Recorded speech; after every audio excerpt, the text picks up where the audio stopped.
नमो भगवते वासुदेवाय नमः। नमस्कार दोस्तों, कैसे हैं आप सब।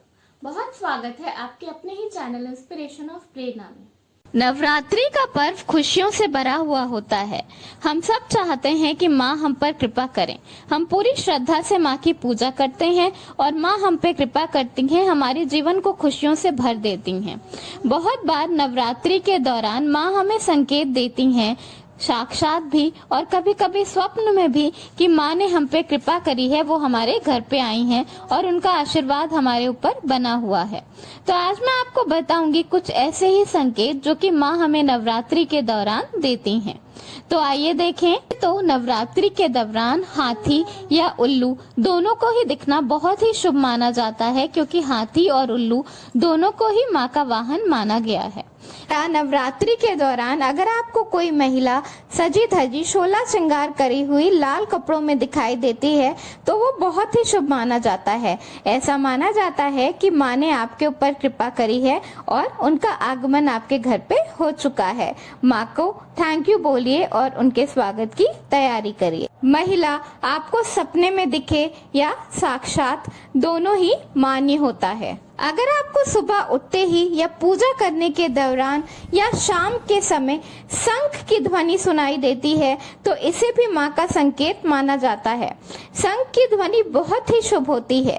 शंख की ध्वनि सुनाई देना माँ का आशीर्वाद पाने के बराबर ही होता है। यहाँ पर आप अगर खुद शंख बजाते हैं तो वो मान्य नहीं होगा। कहीं से भी अगर आपको बाहर से शंख की ध्वनि सुनाई देती है तो समझ लीजिए कि माँ की कृपा आप पर हुई है। इसी तरह नवरात्रि के दौरान सपने में या साक्षात अगर आपको कमल का फूल अचानक ही दिखाई दे जाए तो इसे बहुत ही शुभ माना जाता है और ऐसा कहते हैं कि माँ आप पर कृपा बरसाएंगी।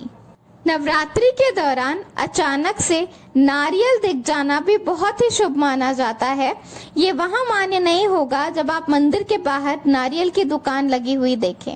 अगर आपको अचानक ही कहीं नारियल दिख जाए तो उसे माँ का संकेत माना जाता है। हिंदू धर्म में गाय को भी पूजनीय माना गया है, तो अगर शाम के समय आपको अचानक ही गाय की आवाज सुनाई दे जाए तो इसे बहुत ही शुभ माना जाता है और ऐसा माना जाता है कि माँ ने आपको संदेश भेजा है कि वो आपके घर पर आ चुकी हैं। पूरे हाथ जोड़िए और पूरे मन से उनके स्वागत की तैयारी करिए। कि जब आप पूजा कर रहे हो, आपने दिया जलाया हो और अचानक से ही आपके दिए की लौ बढ़ जाए, बहुत तेज हो जाए, उस वक्त ऐसी मान्यता है, ऐसा माना जाता है कि ये ईश्वर का संकेत होता है कि वो आपकी पूजा से, आपकी भक्ति से प्रसन्न है और आगे आपके जीवन में खुशियों की कमी कभी नहीं होगी। आपको ऐसा मान लेना चाहिए कि भगवान ने अब आपकी हर परेशानी का निवारण कर दिया है और आपकी जिंदगी में खुशियां भरी रहेंगी। इसी तरह दोस्तों, मान्यता है कि अगर पूजा करते वक्त आपकी अगरबत्ती से किसी एक आकृति का निर्माण हो, जैसे कि ओम, शिव या वीणा, इस तरह की अगर आकृति का निर्माण आपकी अगरबत्ती या धूप के धुएं से होती है तो उसे भी बहुत ही शुभ संकेत माना जाता है।